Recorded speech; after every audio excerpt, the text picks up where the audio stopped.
the problem that I have sent for today's class, that I will read out the problem first. Okay. The problem is screen ಮೇಲೆ ಬರುತ್ತೆ ನೋಡ್ರಿ. Harish, Girish and Satish were partners, sharing profits in the ratio of 2:1:1. 2:1:1.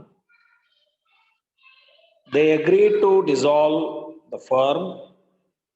The assets were sold for rupees 35,000. The realized value of asset is 35,000. Book value ಕೊಟ್ಟಿಲ್ಲ ನೋಡೋಣ. The firm's liabilities were creditors 3,000, loan from Girish 5,000. Capitals of Harish and Girish were 15,000 and rupees 10,000 respectively. Satish had overdrawn rupees 7,000. The realization expense were rupees 1,000. Satish became bankrupt and could not contribute anything towards his capital deficiency. Who is insolvent partner here? Here, Satish is the insolvent partner. Prepare the necessary accounts to close the books of the firm. ನೋಡ್ರಿ ಇದೊಂದು ಮಜಾ ಹೆಂಗೈತೆ ಅಂದ್ರೆ problem, ನಿಮಗೆ ಅವರು balance sheet ಕೊಟ್ಟಿಲ್ಲ, ಅವರು balance sheet ಅನ್ನ ಕೊಟ್ಟಿಲ್ಲ, ಆದ್ರೆ ಲಯಬಿಲಿಟೀಸ್ ಕೊಟ್ಟಿದ್ದಾರೆ, but book value of assets ಅನ್ನ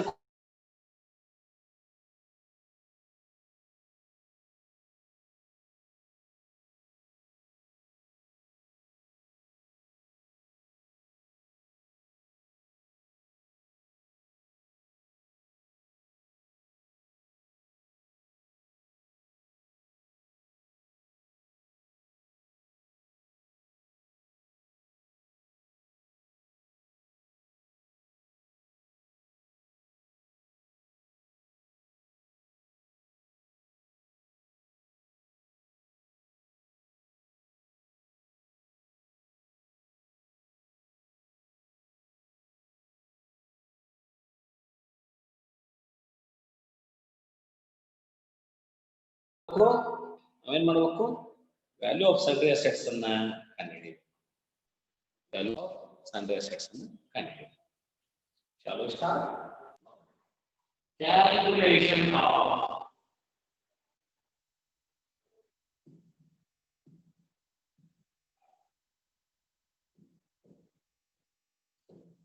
sundry assets. Calculation of sundry assets. Sundry assets na calculate. Head marking morning.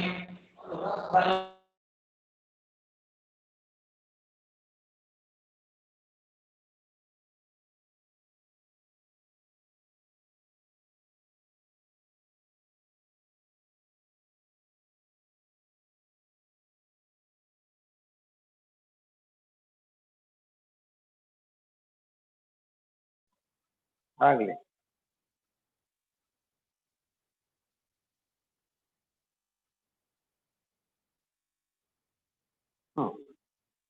ನೋಡಿ ಇಲ್ಲಿ ಬರೋದೇನು ನೋಡಿ. Calculation of sundry asset working note, ಇದು ಒಂದು ವರ್ಕಿಂಗ್ ನೋಟ್ ಅನ್ನ ಮಾಡಿ. ಯಾಕ ನಮಗೆ ಬ್ಯಾಲೆನ್ಸ್ ಶೀಟ್ ಕೊಡದೇ ಇದ್ದಾಗ ಅದು ಇನ್ಕಂಪ್ಲೀಟ್ ಇನ್ಫಾರ್ಮೇಶನ್ ಇರುತ್ತೆ. ಅವಾಗ ನಾವು ಬುಕ್ ವ್ಯಾಲ್ಯೂ ಆಫ್ ಅಸೆಟ್ಸ್ ಅನ್ನ ಕಂಡಿಡೋದು, ಅದನ್ನ ರಿಯಲೈಸೇಷನ್ ಅಕೌಂಟಿಗೆ ಹಾಕಬೇಕು. ರಿಯಲೈಸ್ಡ್ ವ್ಯಾಲ್ಯೂ ಆಫ್ ಅಸೆಟ್ಸ್ ಅನ್ನ ಕೊಟ್ಟಿದ್ದಾರೆ ಅವರು, ಬುಕ್ ವ್ಯಾಲ್ಯೂ ಕೊಟ್ಟಾಗ ಅದರ ಲಾಸ್ ಪ್ರಾಫಿಟ್ ಗುರುತಾಗುತ್ತೆ. ಸೊ ಇಲ್ಲೇನ್ ಮಾಡಿದ್ರಿ, ಒಂದು ರಫ್ ಬ್ಯಾಲೆನ್ಸ್ ಶೀಟ್ ಅನ್ನು ಹಾಕಿದ್ರಿ. ಕ್ಯಾಲ್ಕುಲೇಷನ್ ಆಫ್ ಸನ್ರಿ ಅಸೆಟ್ಸ್ ಅಂದು ಒಂದು ಬ್ಯಾಲೆನ್ಸ್ ಶೀಟ್ ಅನ್ನು ಹಾಕಿದ್ರಿ. ಬ್ಯಾಲೆನ್ಸ್ ಶೀಟ್ ನಲ್ಲಿ ಕ್ಯಾಪಿಟಲ್ ಬಂತ್ ನೋಡ್ರಿ, ಅಲ್ಲಿ Harish 15,000 already given in the problem. Balance sheet formula ಅಂತ ಕೊಟ್ಟಿಲ್ಲ ಅವರು, ಹಂಗ ಮಾಹಿತಿ ಕೊಟ್ಟಾರ. ಗಿರೀಶ್ ಕ್ಯಾಪಿಟಲ್ 10,000. ಆಮೇಲೆ ಗಿರೀಶನ್ ಲೋನ್ ಇದೆ ನೋಡಿ, ಅದು 5,000. ಆನಂತರ ಕ್ರೆಡಿಟರ್ಸ್ ಇದ್ದಾರೆ 3,000. ಟೋಟಲ್ ಲಯಬಿಲಿಟೀಸ್ ಬಂದ್ಬಿಟ್ಟು ಎಷ್ಟಾಯ್ತು? 33,000. Total liabilities 33,000. Total liability 33,000, asset 33 ಇರ್ಬೇಕಲ್ಲ, ಈ ಕಡೆ ಟ್ಯಾಲಿ ಆಗ್ಬೇಕಲ್ಲ. ಆದ್ರೆ ಸತೀಶ್ನ ಕ್ಯಾಪಿಟಲ್ ಅಕೌಂಟ್ ಡೆಬಿಟ್ ಬ್ಯಾಲೆನ್ಸ್ ತೋರ್ಸಾಗೈತೆ, ಓಡ್ರಾನ್ ಅಂದಾರ ಅವ್ರು. ಅದಕ್ಕೆ ಇಲ್ಲಿ ಬಂತದು ಸತೀಶ್ ಕ್ಯಾಪಿಟಲ್ 7,000 ಇಲ್ಲಿ ಹೆಚ್ಚಿದೆ, ಓಡ್ರಾನ್ capital. Remaining 26,000 is the balancing figure, that is called sundry asset. Remaining 26,000 balancing figure, that is sundry asset. So now what is the value of book value of sundry assets here? Book value of sundry assets here is 26,000, which was not given. ಅದನ್ನು ಕೊಟ್ಟಿರಲಿಲ್ಲ, ನಾವು working note ನಲ್ಲಿ ಇದೊಂದು ಮಾಡಿ. Before going for realization account, sometimes you need to prepare this much. ಈ ಒಂದು rough ಒಂದು balance sheet ಅನ್ನು ಹಾಕೊಂಡು ಅಲ್ಲಿ ನೀವು ಬುಕ್ ವ್ಯಾಲ್ಯೂ ಅನ್ನು ಕಂಡು ಹಿಡ್ಕೊಂಡು ಆ ನಂತರ ನೀವು ರಿಯಲೈಸೇಷನ್ ಅಕೌಂಟಿಗೆ ಹೋಗಬೇಕಾಗುತ್ತೆ. Shall I proceed? ಇದನ್ನ ಬರ್ಕೊಂಡ್ರಿ, calculation of sundry asset. Calculation of sundry asset ಬರ್ಕೊಂಡ್ರಿ. ನಾವು I will proceed to realization account. Realization account ಗೆ ಬರ್ರಿ.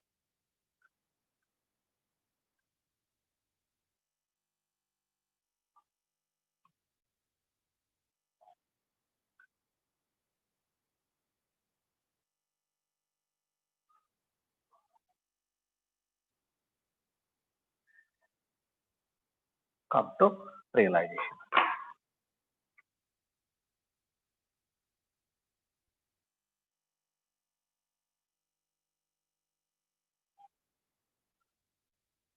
Realization account. ಹೌದಾ? Realization account.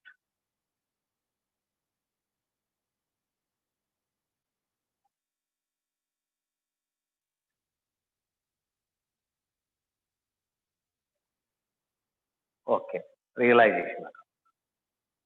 ಫಸ್ಟ್ ಏನ್ ಮಾಡಬೇಕು? To sundry asset book value. How much? 26,000. 26,000. Hey, Bahubali. Right. To sundry assets 26,000. That is book value. Now, by creditor book value. How much? 3,000. By creditor book value 3,000. ಈಗ by cash assets sold. ಎಷ್ಟಕ್ಕೆ ಮಾರೈತೆ ನೋಡ್ರಿ assets? ಎಷ್ಟಕ್ಕೆ ಮಾರೈತೆ ನೋಡ್ರಿ assets?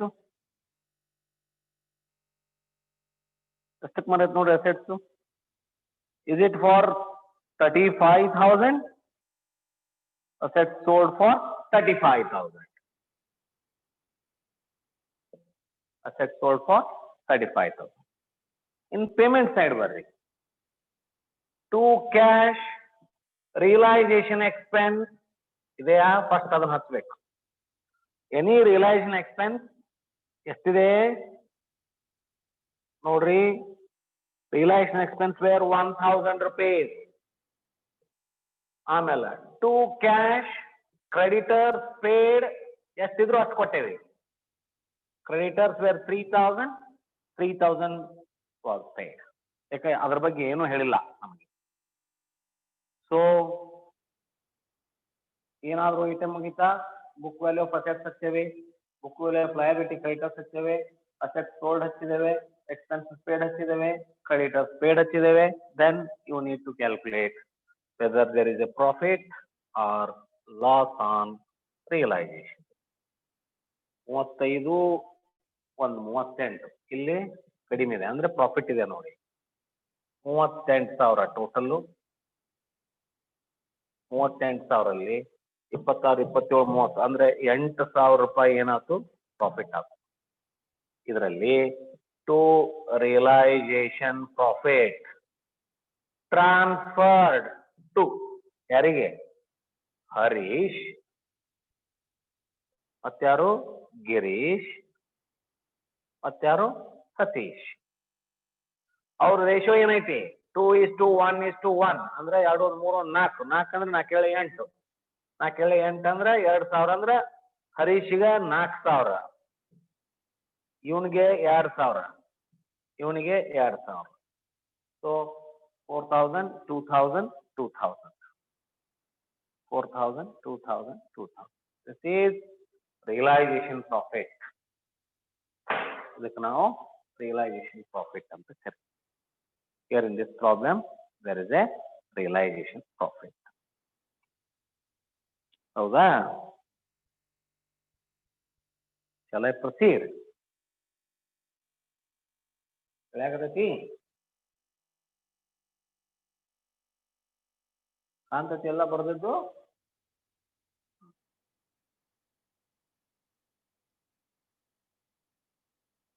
Okay, now we shall go to first insolvent partner capital account. Insolvent partner capital account. ಇದನ್ನ ಅಳ್ಕಸ್ಲಿ. Old main realisation account ಅಳ್ಕಸ್ಲಿ.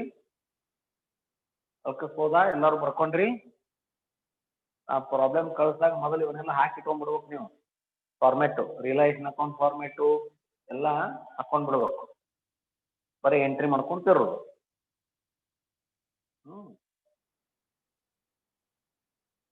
Okay, ನಾವು ಈಗ insolvent ಪಾರ್ಟ್ನರ್ನ ಕ್ಯಾಪಿಟಲ್ ಅಕೌಂಟ್ ಹಾಕೋ. ಇನ್ಸಾಲ್ವೆಂಟ್ ಪಾರ್ಟ್ನರ್ನ ಕ್ಯಾಪಿಟಲ್ ಅಕೌಂಟ್ ಯಾರವ ಇನ್ಸಾಲ್ವೆಂಟ್? ಸತೀಶ. ಸತೀಶನ್ ಕ್ಯಾಪಿಟಲ್ ಅಕೌಂಟ್ ಹಾಕೋಣ ಅಂತ. ಹೌದಾ?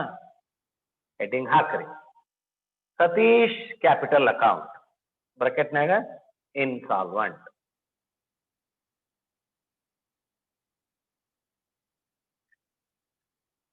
ಬ್ರಾಕೆಟ್ನಲ್ಲಿ insolvent.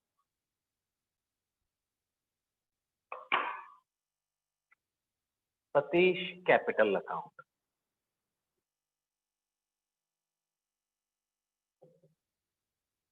into bracket insolvent. Okay.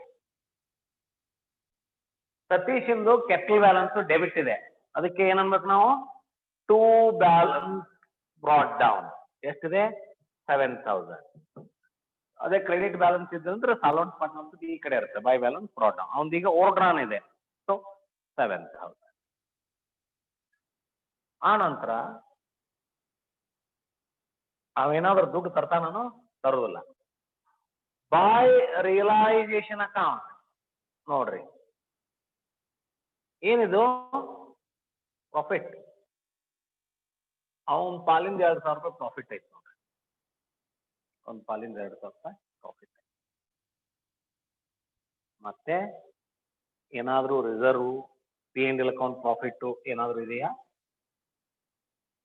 Reserve P&L account profit ಏನೂ ಇಲ್ಲ. ಕ್ಲೋಸ್ ಮಾಡಿ.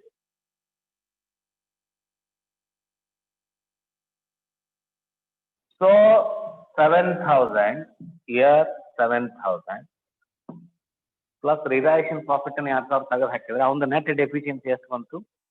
5,000 ಬಂತು. Net deficiency 5,000. Net deficiency 5. ಈ 5,000 ಅನ್ನ ಸಾಲ್ವೆಂಟ್ ಪಾರ್ಟ್ನರ್ಸ್ಗೆ ಹಂಚ್ಬೇಕು ನಾವು. Who are the solvent partners? Harish and Girish. Harish and Girish. What is their capital balance? Profit sharing ratio ಹಂಚೋಂಗಿಲ್ಲ, 2:1 ಅಲ್ಲ. ಗರ್ವಸ್ ಮರೆ rule apply ಮಾಡ್ತೇವೆ. ಹರೀಶನ್ ಕ್ಯಾಪಿಟಲ್ ಎಷ್ಟು ಐತಿ ನೋಡ್ರಿ. ವಾಟ್ ಇಸ್ ದ ಆಗಲೇ ವರ್ಕಿಂಗ್ ನೋಟ್ ನಲ್ಲಿ ಕ್ಯಾಪಿಟಲ್ ಹಚ್ಚಿದ್ರಲ್ಲ ಹರೀಶಂದು 15,000. ಗಿರೀಶ್ ಎಂದು 10,000. ಸೊ ಈ 3 ಪೂಜೆ ಹೊತ್ತು, ಈ 3 ಪೂಜೆ ಹೊತ್ತು. ಎಷ್ಟಾಯ್ತು? 5 ಎಳ್ಳೆ 10, 5 ಮೂರಲೆ 15 ಮೀನ್ಸ್ 3:2. ಕ್ಯಾಪಿಟಲ್ ರೇಷಿಯೋ ಇಸ್ 3:2 ನೋಡ್ರಿ, 3:2 ಕಂಡಿಡಿದ್ರೆ ಇದೇ ಗಾರ್ಮೆಂಟ್ಸ್ ಮರೆ ಕೇಸ್. ನೀವು ಗಾರ್ಮೆಂಟ್ಸ್ ಮರೆ ಕೇಸ್ ಅಪ್ಲೈ ಮಾಡಾಕತ್ತಿಲ್ಲ ಅಂದ್ರೆ ನೀವು ಈ ಡೆಫಿಷಿಯನ್ಸಿನ ಅವ್ರದ್ದು ಪ್ರಾಫಿಟ್ ಶೇರಿಂಗ್ ರೇಷಿಯೋ ಎಷ್ಟಿತ್ತು? 2:1 ಇತ್ತು, ಇಬ್ರು ನಡಕ ಅಷ್ಟ ಅನ್ಸೋದು. ಈಗ ಹೊಸ ರೇಷಿಯೋ ಕಂಡಿಡಿದಿರಿ, ಕ್ಯಾಪಿಟಲ್ ರೇಷಿಯೋ ಕಂಡಿಡಿದ್ರಿ. ಅದು ಹೆಂಗ? ಅವ್ರ ಕ್ಯಾಪಿಟಲ್ ಬ್ಯಾಲೆನ್ಸ್ ಅನ್ನ, ಆ ಕ್ಯಾಪಿಟಲ್ ಬ್ಯಾಲೆನ್ಸ್ಗೆ ರಿಸರ್ವ್ ಆಡ್ ಮಾಡಬೇಕು, P and L account profit add ಮಾಡಬೇಕು. ಅಕಸ್ಮಾತ್ P and L account loss ಇದ್ರೆ ಆ ಲಾಸ್ ಅನ್ನ ಡಿಡಕ್ಟ್ ಮಾಡಬೇಕು. ಆದ್ರೆ ರಿಯಲೈಸೇಷನ್ ಲಾಸ್ ಅನ್ನು ಡಿಡಕ್ಟ್ ಮಾಡುವಂಗಿಲ್ಲ, ರಿಯಲೈಸೇಷನ್ ಪ್ರಾಫಿಟ್ ಅನ್ನ ಆಡ್ ಮಾಡುವಂಗಿಲ್ಲ. ಈ ಪ್ರಾಬ್ಲಮ್ ನಲ್ಲಿ ರಿಯಲೈಸೇಷನ್ ಪ್ರಾಫಿಟ್ ಇತ್ತು, ಬಟ್ ಅದಕ್ಕೆ ನಾವು ಆಡ್ ಮಾಡಿಲ್ಲ, ಓನ್ಲಿ ಕ್ಯಾಪಿಟಲ್ ಇಟ್ಟೇವೆ. Only reserve and P and L account profit ಅನ್ನು ಆಡ್ ಮಾಡಬೇಕು, ಅಥವಾ ಪಿ ಅಂಡ್ ಲಾಸ್ ಇದ್ರೆ ಡಿಡಕ್ಟ್ ಮಾಡಬೇಕು. Not the realisation profit or not realisation loss. Realization profit should not be added to capital balance while finding out the capital ratio, or realization loss cannot be deducted from the capital while finding out the capital ratio from the purpose of distribution of net capital efficiency of the company. Is it okay? Now 3:2 ಅಂದ್ರೆ 5,000 ತೆಗೆದ್ರೆ ಇಲ್ಲಿ ಏನಾಯ್ತು? by Harish capital 3,000. 3:2 ಅಂದ್ರೆ 3,000. by Girish capital ಎಷ್ಟು? 2,000. So deficiency has been transferred.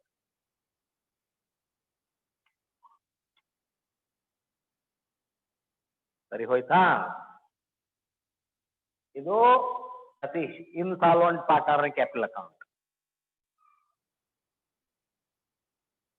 ಇನ್ನ ಇದು ಮುಗಿದ ತಕ್ಷಣ ಈಗ ಇನ್ಸಾಲ್ವೆಂಟ್ ಪಾರ್ಟ್ನರ್ ಕ್ಯಾಪಿಟಲ್ ಅಕೌಂಟ್ ಬಗ್ಗೆ ಹೇಳ್ತೀರಿ. It is over now. We have closed all the assets account, all the liabilities account, except partner capital account in through realization account. Thereby you have find out in money the realization profit. That realization profit has been transferred to partner's capital account. Here in the first phase we have closed the insolvent partner capital account. Thereby we found out the capital deficiency of insolvent partner. That deficiency has been transferred to solvent partners in the ratio of 3:2, that is capital ratio. Now we need to prepare solvent partners capital account. Shall I remove it? You can remove madli barkondre ellaru. All of you have taken it. Barkondre. Shall I remove? Okay.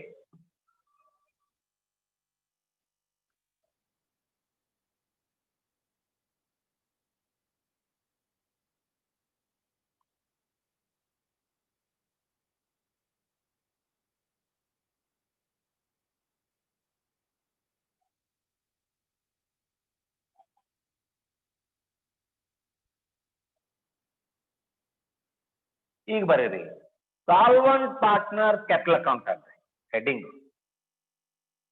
Solvent partner capital account, solvent partner capital account.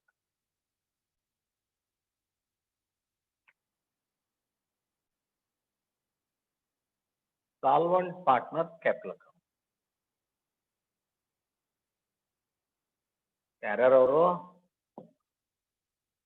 ಯಾರ್ಯಾರು ನೋಡ್ರಿ ಅವರು? Harish, Girish, 2 column ಮಾಡ್ರಿ. Harish, Girish, solvent partner capital account. Solvent partner capital account.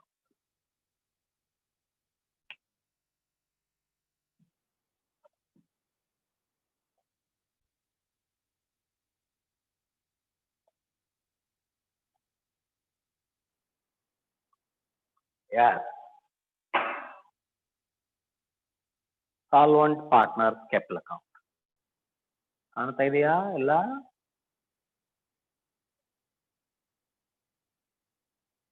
Okay, ಈಗ ಬರ್ರಿ. By balance brought down. ಯಾಕೆ ಇವ್ರದ್ದು credit balance ಐತಿ, ಇಬ್ಬರದು ಕ್ರೆಡಿಟ್ ಬ್ಯಾಲೆನ್ಸ್ ಇದೆ. By balance brought down. ಎಷ್ಟು ಸಾವಿರ ಐತೆ ಅವ್ರದ್ದು? 15,000 ಹರೀಶಿಂದು, 10,000 ಗಿರೀಶ್. ಯಾವುದೇ ಪ್ರಾಫಿಟ್ ಇಲ್ಲ, ರಿಯಲೈಸೇಷನ್ ಪ್ರಾಫಿಟ್ ಒಂದೇ ಐತಿ. ಬೈ ರಿಯಲೈಸೇಷನ್ ಅಕೌಂಟ್ ಬ್ರಾಕೆಟ್ನಾಗ ಪ್ರಾಫಿಟ್ ಅನ್ರಿ. ಎಷ್ಟದ ನೋಡ್ರಿ, ಎಷ್ಟದ ನೋಡ್ರಿ ರಿಯಲೈಸೇಷನ್ ಪ್ರಾಫಿಟ್? ಇವನಿಗೆ 2,000, ಇವನಿಗೆ 1,000. 2,000, ಇವನಿಗೆ 1,000. ಇಲ್ಲಿ ರಿಯಲೈಸೇಷನ್ ಲಾಸ್ ಇದ್ರೆ ಇಲ್ಲಿ ಹಚ್ಚಿ ಸಾಲ್ವೆಂಟ್ ಪಾರ್ಟ್ನರ್ ಕ್ಯಾಶ್ ತಂದಾರಂತ ಬೈ ಕ್ಯಾಶ್ ಬರಿತಿದ್ವಿ. ಈಗ ಅದಿಲ್ಲ, ಯಾಕೆ ರಿಯಲೈಸೇಷನ್ ಪ್ರಾಫಿಟ್ ಇರೋದ್ರಿಂದ ಕ್ಯಾಶ್ ತರುವಂತ ಅವಶ್ಯಕತೆ ಇಲ್ಲ. ಮರಿಬೇಡ್ರಿ ಅದನ್ನ. ರಿಯಲೈಸೇಷನ್ ಲಾಸ್ ಇತ್ತಂದ್ರೆ ಸಾಲ್ವೆಂಟ್ ಪಾರ್ಟ್ನರ್ ಅಕೌಂಟ್ಗೆ ಟು ರಿಯಲೈಸೇಷನ್ ಅಕೌಂಟ್ ಅಂತೇವಿ, ಲಾಸ್ ಅಂತೇವಿ. ಎಷ್ಟು ಹಚ್ಚಿರ್ತೇವಲ್ಲ ಅಷ್ಟನ್ನ ಬೈ ಕ್ಯಾಶ್ ಅಂತ ಬರಿತೇವೆ. ಈಗ ಇಲ್ಲಿ ಪ್ರಾಫಿಟ್ ಇಲ್ಲ, ಪ್ರಾಫಿಟ್ ಇದೆ. By realization account 2,001. ಹೌದಾ? ನಾವು ಈಗ ಬರ್ರಿ 2. ಯಾರು? ಸತೀಶ್ ಕ್ಯಾಪಿಟಲ್ ಅಕೌಂಟ್ ಬ್ರಾಕೆಟ್ನಾಗ ಡೆಫಿಷಿಯನ್ಸಿ ಎಷ್ಟು ಬಂದೈತಿ?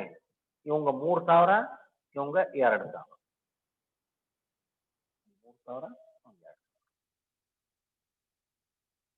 ಏನಿದು 4,000, 2,000 ಏನಿದು? Realisation profit. ಓಕೆ, 4,000. ಹೌದು, ನಾ 2:1 ಅಂದು ಮಾಡಿದ್ದೆ. Okay, 4,000, 2,000 realisation profit. Okay, to Satish capital. To Satish capital ಏನಾಯ್ತು? To Satish capital 3,000, 2,000. 3,000, 2,000. ಈಗ final balance to be paid to the solvent partner ತೆಗೀರಪ್ಪ.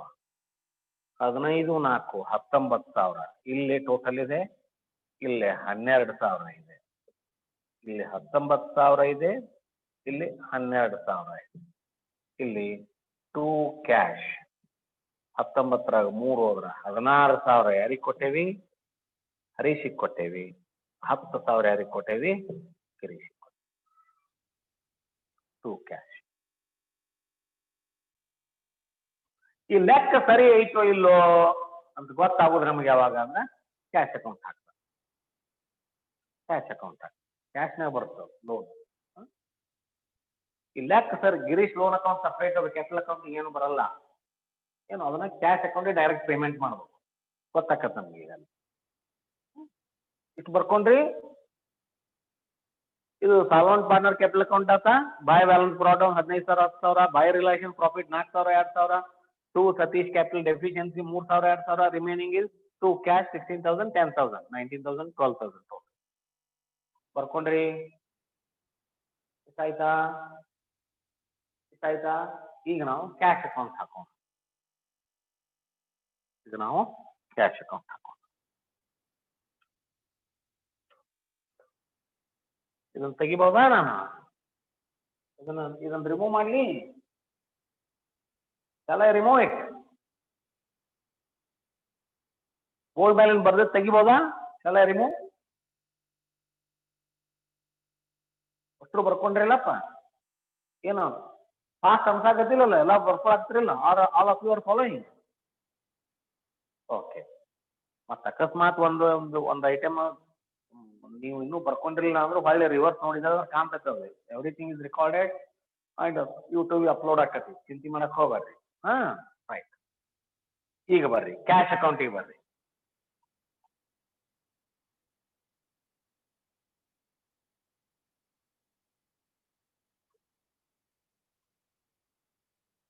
Cash account.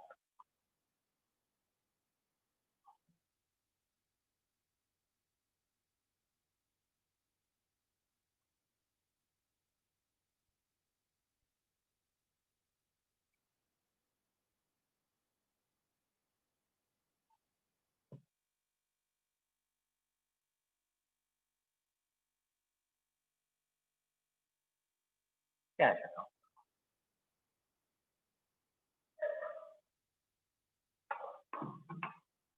Yeah ನೋಡಿ, ಕ್ಯಾಶ್ ಅಕೌಂಟ್ ಅಂದ್ರೆ ಫೈನಲ್ ಸೆಟಲ್ಮೆಂಟ್ ಇಲ್ಲ ಆಗೋದು. Any cash balance is there, balance sheet ಮೇಲೆ cash balance ಇದೆಯಾ? Balance sheet ಕೊಟ್ಟಿಲ್ಲ ಅವರು, ಕ್ಯಾಶ್ ಬ್ಯಾಲೆನ್ಸ್ ಏನೂ ಇಲ್ಲ. ಏನಾದ್ರು ಇದೆಯಾ ಕ್ಯಾಶ್ ಬ್ಯಾಲೆನ್ಸ್? ಏನೂ ಇಲ್ಲ. ಒಮ್ಮೆ ನಮಗೆ ದುಡ್ಡು ಬಂದಿದ್ದೇನು? ಟು ರಿಯಲೈಸೇಷನ್ ಅಕೌಂಟ್,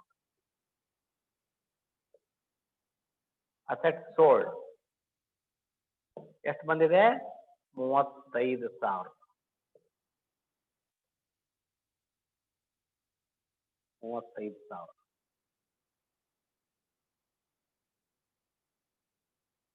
ಯಾರಾದ್ರೂ ಈ ಸೋರ್ಸ್ ಅಲ್ಲ ಮತ್ತೆ ಬೇರೆ ಏನಾರ ಸೋರ್ಸ್ ಐತೆ ನೋಡ್ರಿ, ಬೇರೆ ಏನಾದ್ರು ಸೋರ್ಸ್,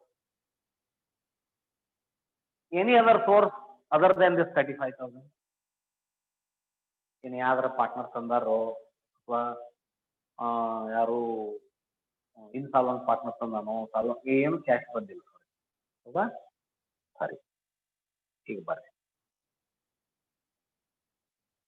ಪೇಮೆಂಟ್ ಮಾಡಿ. By realization account, expense 500. Next, by realization account, creditor ಎಷ್ಟು? 3,000. Creditor 3,000. ಏನು 1,000 ಏನು? Realization expense 1,000. Okay. Realization expense 1,000. Okay. ಸರಿ ಆಯ್ತಾ? 1,000 ಬರ್ದೇನೆ. By realization account, creditor 3,000. Expense 1,000 ಬರ್ದೇನೆ, ಬರ್ದೆ, ಕರೆಕ್ಷನ್ ಆಯ್ತು. Now, ಈಗ ಬರ್ರಿ, by ಗಿರೀಶ್ ಲೋನ್ ಎಷ್ಟಿದೆ ನೋಡಿ? ಗಿರೀಶ್ ಲೋನ್ ಎಷ್ಟಿದೆ ನೋಡಿ? 5,000. ಟೋಟಲ್ ಪೇಮೆಂಟ್ ಎಷ್ಟಾಯ್ತು? 1, 3, 4, 9,000. 35,000 ಒಳಗೆ 9,000. ಇನ್ನು ಉಳಿದಿದ್ದೆಷ್ಟು? 35,000 ಇಷ್ಟು ಪೇಮೆಂಟ್ ಮಾಡಿದ್ವಿ, 4, 9,000. ಇನ್ನು ಉಳಿದಿದ್ದೆಷ್ಟು? 26,000. ಹೌದಾ? 26,000 ಒಳಗೆ ಸಾಲ್ವೆಂಟ್ ಪಾರ್ಟ್ನರ್ಗೆ ಎಷ್ಟು ಕೊಟ್ಟೇವ್ ನೋಡ್ರಿ? ಬಾಯ್ ಹರೀಶ್, ಅವ್ನ ಕ್ಯಾಪಿಟಲ್ ಅಕೌಂಟ್ ಐತಿ ನೋಡ್ರಿ, ಹರೀಶ್ ಕ್ಯಾಪಿಟಲ್ ಅಕೌಂಟ್ ಎಷ್ಟು ಕೊಟ್ಟೇವ್ರಿ? 16,000. ಬಾಯ್ ಗಿರೀಶ್ ಕ್ಯಾಪಿಟಲ್, ಗಿರೀಶ್ ಲೋನ್ ಬೇರೆ, ಗಿರೀಶ್ ಕ್ಯಾಪಿಟಲ್ ಬೇರೆ, ಗೊತ್ತಿರಲಿ. ಬಾಯ್ ಗಿರೀಶ್ ಕ್ಯಾಪಿಟಲ್ ಅಕೌಂಟ್ 10,000. ಆ ಲೋನ್ ಅಕೌಂಟ್ ಸಪರೇಟ್ ಕ್ಲೋಸ್ ಆಗತ್ತದು, ಅದನ್ನ ಕ್ಯಾಪಿಟಲ್ ಅಕೌಂಟ್ ಜಾಯಿನ್ ಮಾಡಲ್ಲ. So 35,000 was available and 35,000 was disbursed. ಎಲ್ಲಿ ಏನು ₹1 ಉಳಿಲಿಲ್ಲ, ಯಾರಿಗೆ? ಉಳಿದಷ್ಟು ಇವ್ರಿಗೆ ಕೊಟ್ಟೇವಿ, ಕೊಡ್ಬೇಕಾಗಿದ್ದಷ್ಟು ತಸ್ ಕೊಟ್ಟೇವಿ. There is nothing in cash account. Cash account ನಲ್ಲಿ ಏನು ಉಳಿಲಿಲ್ಲ. ಪಾರ್ಟ್ನರ್ಸ್ ಕ್ಯಾಪಿಟಲ್ ಅಕೌಂಟ್ ನಲ್ಲಿ ಏನು ಉಳಿಲಿಲ್ಲ, ಯಾವುದು ಅಸೆಟ್ ಅಕೌಂಟ್ ನಲ್ಲಿ ಏನು ಉಳಿದಿಲ್ಲ. ಈಗ ಕಂಪನಿಯ ಬ್ಯಾಲೆನ್ಸ್ ಶೀಟು, ಫರ್ಮ್ದ ಬ್ಯಾಲೆನ್ಸ್ ಶೀಟು ಏನಾಯ್ತು? ಕ್ಯಾಪಿಟಲ್ ನಿಲ್, ಕ್ರೆಡಿಟರ್ ನಿಲ್. ಇಲ್ಲೇನಾಯ್ತು? ಅಸೆಟ್ ನಿಲ್, ಕ್ಯಾಶ್ ನಿಲ್. ಖಾಲಿ ಹಾಳೆ ಉಳಿತು ನೋಡ್ರಿ. ಫರ್ಮ್ ಡಿಸಾಲ್ವ್ ಆದಾಗ ಫರ್ಮ್ ಹೆಸರಲ್ಲೇ ಏನೂ ಉಳಿದಿಲ್ಲ, ಅವ್ರದ್ದು ಕೊಟ್ಟು ಫರ್ಮ್ ಏನಾಯ್ತು? ಕಡ್ಯಾಕಾಯ್ತು. ನನಗೇನು ಸಂಬಂಧ ಇಲ್ಲ, ನಾ ಏನು ಒಯ್ದಿಲ್ಲ ನೋಡ್ರಿಪ್ಪ, ಖಾಲಿ ಕೈಲೇ ಹೊಂಟೇನಿ ಅಂತ ಹೇಳ್ದಂಗ ಫರ್ಮ್. ಹೊರಗೋಗೋದು ಏನು ತಂದಿದ್ದಿಲ್ಲ ಫರ್ಮು. ಇವ್ರು ಹಾಕಿದ್ರು ಕ್ಯಾಪಿಟಲ್, ಯಾರು? ಪಾರ್ಟ್ನರ್ಸ್ ಹಾಕಿದ್ರು. ಇವ್ರು ಹಾಕಿದಾಗ ಫರ್ಮ್ ಕ್ಯಾಪಿಟಲ್ ಆಗಿತ್ತು. ಫರ್ಮ್ ಕ್ಲೋಸ್ ಆದಾಗ ನಮ್ದೇನಾಯ್ತಪ್ಪ, ಎಲ್ಲ ನಿಮ್ದು ಐತಿ ಅಂತೇಳಿ ಅಷ್ಟು ಏನ್ ಮಾಡ್ತದು? ಹಂಚ್ಬಿಡ್ತು. ಮತ್ತು ಕೈ ಏನಾಯ್ತು? ಜಳ. ಅಲೆಕ್ಸಾಂಡರ್ ದ ಗ್ರೇಟ್ ಏನ್ ಹೇಳಿದ್ದ?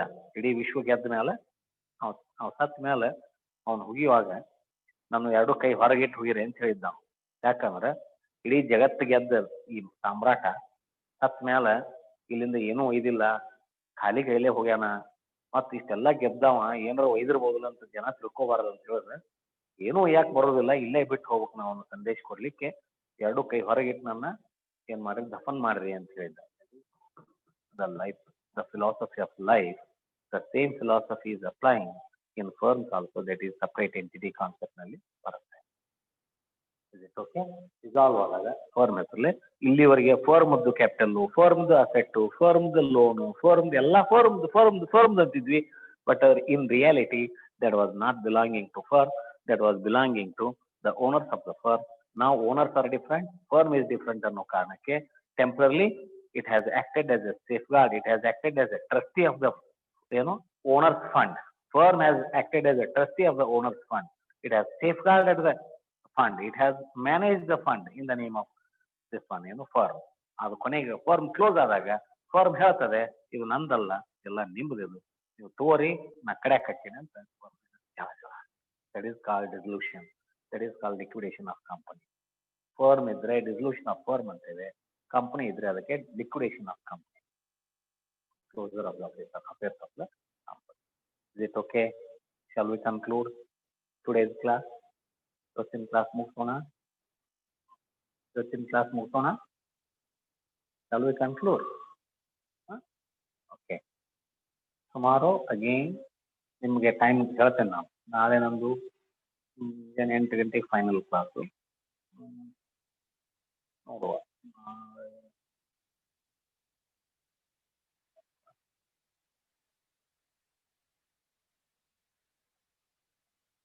ನಾಳೆ ಸಾಧ್ಯವಾದರೆ ಮುಂಜಾನೆ 10 ಗಂಟೆಗೆ ಕ್ಲಾಸ್ ಹಾಕೋಣ, ಸಾಧ್ಯವಾದರೆ. Otherwise evening. ಯಾವುದಕ್ಕೂ ತಿಳಿಸ್ತೇನೆ, ಯಾಕೆ ಫೈನಲ್ ಕ್ಲಾಸ್ ನಮ್ಮ ಆಫ್ಲೈನು ಆನ್ಲೈನ್ ಎರಡು ಚಾಲು ಆಗಿದ್ದಾವೆ. ಆ ಟೈಮ್ ಟೇಬಲ್ ಅಡ್ಜಸ್ಟ್ ಮಾಡಬೇಕಾಗುತ್ತೆ. ನಾನು ಸ್ವಲ್ಪ ಇನ್ನೊಂದು 2-3 ದಿವಸ ಈ ಟೈಮ್ನಲ್ಲಿ ವೇರಿಯೇಷನ್ ಆಗುತ್ತೆ, ಆಮೇಲೆ ಒಂದು ಫಿಕ್ಸ್ ಟೈಮ್ ಮಾಡ್ಕೊಳ್ಳೋಣ. ಓಕೆ, ಟೈಮಿಂಗ್ ಏನು ಅನ್ನೋದು ತಿಳಿಸಿ ಹೇಳ್ತೇನೆ ನಾನು. Is it okay? ಆಗ್ಬೋದಾ? ಮುಗಿಸ್ಬೋದಾ? ಇವತ್ತೊಂದು ಹೋಮ್ವರ್ಕ್ ಕಳಿಸ್ತೇನೆ, ಮಾಡಿ. ನಿನ್ನೆ ಕಳಿಸಿದ ಹೋಮ್ವರ್ಕ್ ಮಾಡಿದಿರಿ ಎಲ್ಲರೂ? ಮಾಡಿರ್ತೀರಿ ನೀವು. ಇವತ್ತೊಂದು ಹೋಮ್ವರ್ಕ್ ಕಳಿಸ್ತೇನೆ, ಇವತ್ತೊಂದು ಹೋಮ್ವರ್ಕ್ ಮಾಡಿ. Okay, bye, have a nice day.